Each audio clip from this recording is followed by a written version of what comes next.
I'm Jeff Altman, the Big Game Hunter, the head coach for NoBSCoachingAdvice.com and JobSearchCoachingHQ.com.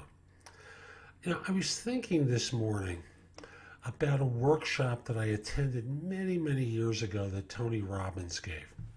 And in it, he spoke about a Stanford University research study where people are sold to in a number of different ways. So, for example, if you watch a TV commercial, and you see the classic commercial. As a matter of fact, let me just state what the ways are.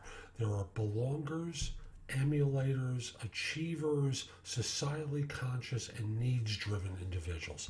And when you look at advertising, you can see they all kind of fall into one of these five categories.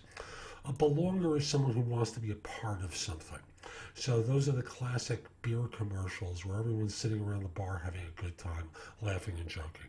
They want to be a part of something. There are the achievers who they know they're successful, and they want to be sold to in an understated kind of way. There's certain products that are geared toward that. And then there are the emulators who want to be like the achievers, but they're too young and don't make enough money. So they tend to be sold to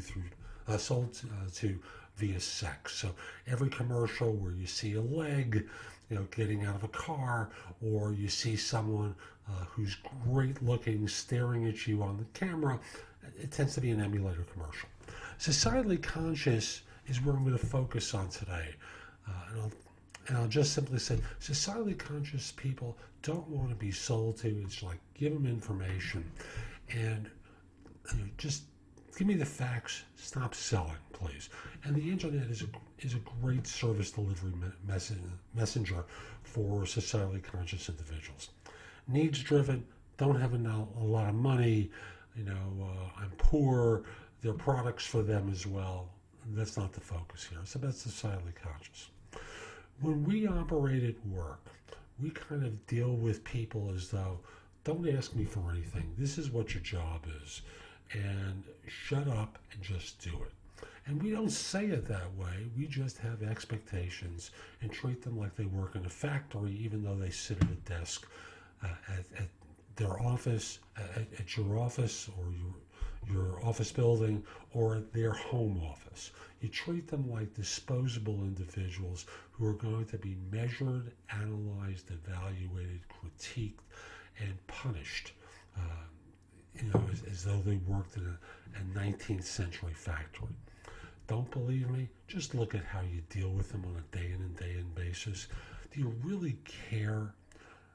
Or are you more worried about what your boss is going to think of you unless your people do something in particular? Most of you, if you're honest, conduct yourself with that factory mentality where you're all worried about the boss upstairs looking down and penalizing you if your people don't do what they're supposed to be doing. And the issue comes down to, how do you relate to them? How do you interact with your people in a way that makes them want to not be factory workers or information workers or whatever kind of 21st century robot drudge that you're turning them into? And I'll simply say, you're functioning like a manager. And that's the big mistake. You're managing behavior. And as such, instead of managing, I want to encourage you to lead, to inspire, to get them excited about their work again. How do you do that? I don't know your office, so I can't give you a specific handy-dandy way that you can just unzip from a plastic bag, another industrial metaphor there, and shake up and pour, and suddenly everything is fine. You have to wake up and do some things differently, because otherwise your work is going to be tedious, so is theirs. You're not going to be getting best effort from them, and that's really what you want.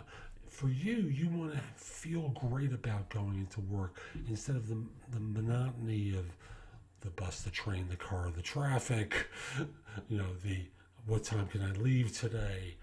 You want to love what you do and enjoy it and delight in it and inspire other people to feel the same way. Don't just treat them like factory workers in the 19th century. It's not working, and you got to do it differently. Or else. Have a great day. Take care.